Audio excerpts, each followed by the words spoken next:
লক্ষ চাঁদের আলো হয়ে এলো যে মোহাম্মদ রসূল, এলো যে মোহাম্মদ রসূল।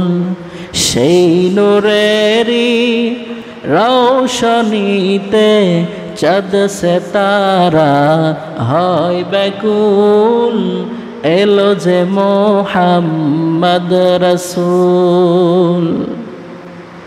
মায়া মেনার নয়ন মনি উভজাহানের শ্রেষ্ঠ ধনী, রোমেরি প্রাসাদ পড়ল ধসে সেই নামেরি ফুটিলে ফুল। লক্ষ চাঁদের আলো হয়ে এলো যে মোহাম্মদ রসূল, এলো যে মোহাম্মদ রসূল। লক্ষ লক্ষ চাঁদের আলো নিয়ে এই দুনিয়াতে 70 দিন সহকারে আল্লাহ তারে পাঠায় দিলেন। আল্লাহ এই কথাটাই কোরআনে তার ভাষায় বয়ান করে বলেন, হুয়াল্লাযী আরসালা রাসূলাহু বিল হুদা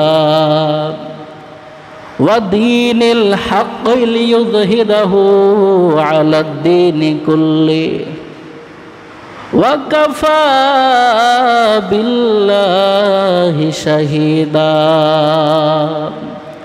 সূরা ফাতহ আয়াত নাম্বার 28। মনে রাখবেন, শেষের দিকে যা আপনাদের আজকে কুইজ করব।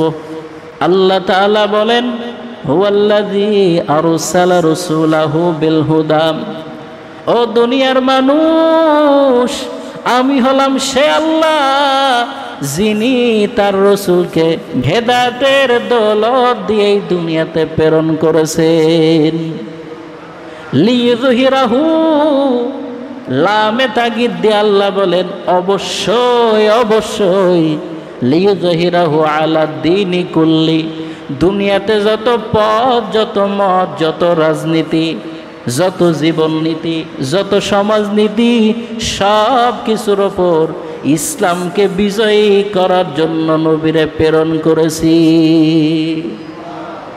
ওয়া কাফা বিল্লাহি শাহীদা, এই কথার সাক্ষ্য দেওয়ার জন্য আমি আল্লাহ একমাত্র যথেষ্ট।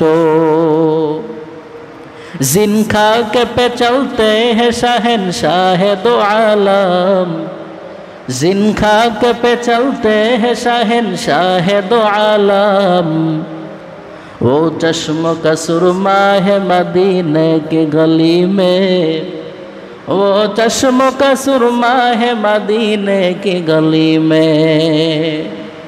ভাইরা আমার, তাহলে বুঝলাম আরব সহ গোটা বিশ্ব যখন নৈতিকতার একদম অবক্ষয়ের তলানিতে পৌঁছেছিল, তখন রহমতের বাড়ি ধারা নিয়ে, হক দিন নিয়ে, সত্য জীবন ব্যবস্থা নিয়ে দুনিয়াতে চলে আসলেন কে? হযরত মুহাম্মদ সাল্লাল্লাহু আলাইহি ওয়াসাল্লাম।